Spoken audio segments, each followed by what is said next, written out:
à tous, c'est Jules But pour plaisirdegeek.fr. Aujourd'hui, test du SEL 18200 de Sony monté sur le Sony Nex 5.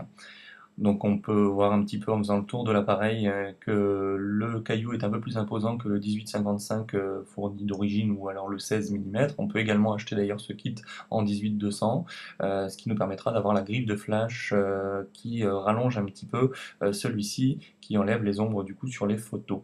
Donc moi j'ai dû commander à part et que je n'ai pas encore reçu, il arrive très bientôt. Donc voici un petit peu le tour de l'appareil que j'ai posé dans le jardin pour vous montrer un petit peu ce que ça donne. L'écran très lumineux qui nous permet de prendre en plein soleil. Ici, le bouton lock qui nous permet de bloquer l'objectif pour ne pas qu'il s'ouvre intempestivement et qu'on peut débloquer. Voici l'ouverture du zoom, donc on passe de 18 à 200 sans problème. La bague est un peu rigide, mais c'est pas plus mal au niveau de l'appareil. Alors ici, on voit que forcément l'exposition n'est pas très bonne, on est un petit peu inférieur, et je joue un petit peu sur les profondeurs de champ et sur les vitesses de prise de vue pour vous montrer un petit peu ce que ça peut donner. Là, je suis en mode complètement manuel, donc on va essayer de se mettre sur une bonne profondeur de champ et sur une bonne vitesse pour pouvoir shooter sans problème au niveau de l'exposition. L'exposition est toujours marquée en bas à gauche avec un petit plus ou un petit moins, et si on arrive à 0, c'est que c'est une bonne exposition.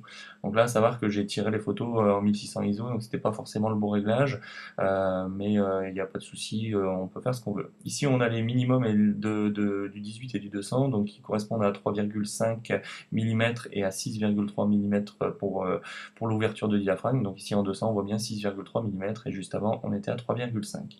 Donc ça, c'est pour donner le moins de profondeur de champ possible à votre objectif et tirer des photos donc avec du flou en arrière-plan. Donc on est vraiment sur les minimums. Quand vous serez sur une grande focale, vous aurez une plus grande profondeur de champ. Donc c'est pas mal pour les portraits d'avoir une profondeur de champ un petit peu plus basse. Donc ici un mode vidéo, donc on va zoomer manuellement. Ici je suis sur un pied bien sûr, donc de 18 à 200. Alors par contre excusez-moi mais j'ai filmé avec l'iPhone, ce qui fait que à une seule main c'est pas évident forcément de zoomer. Par contre je conseillerais quand même un pied pour faire de la vidéo et filmer. Malgré tout il y a une bonne stabilisation. De suite après donc ici on voit la vidéo de rendu du Nex 5 où on voit que le zoom se fait parfaitement avec une pas de saccade, mais une petite avancée tranquille. Mais encore une fois, j'étais qu'à une seule main. Par contre, on voit que la mise au point suit parfaitement le zoom. Là, ici, un petit peu de joujou pour vous montrer la profondeur de champ. C'est là donc de l'automatique, on va dire. Je suis en mode manuel, mais j'appuie sur le bouton pour faire la mise au point et c'est vraiment pas terrible.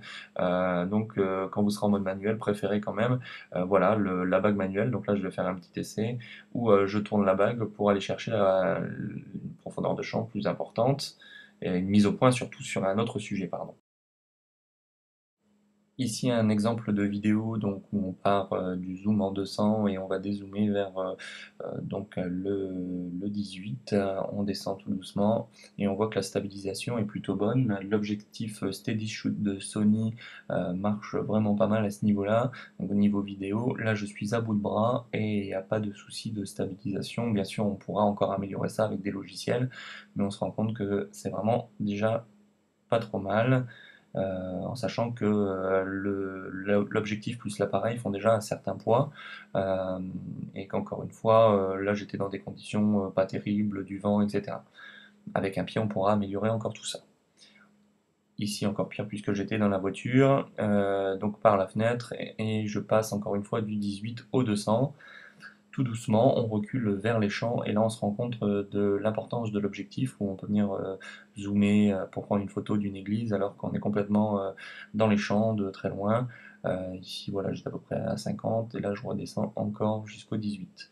Voilà ma position par rapport à l'église. Et là on va refaire un zoom un peu plus rapide, désolé pour le mouvement, encore une fois à bout de bras. On va enchaîner de suite sur quelques photos où je vais mettre dessus les informations.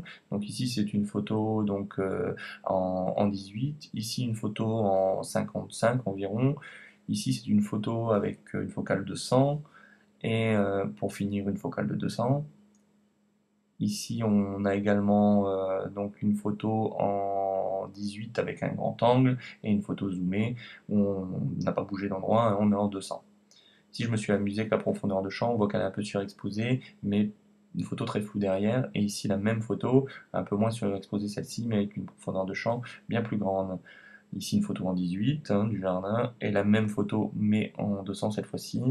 Et là une photo en 200 sur laquelle on voit que la profondeur de champ est très courte, alors qu'on peut jouer bien sûr en mode manuel sur une profondeur de champ un petit peu plus longue, voilà sur les deux photos suivantes.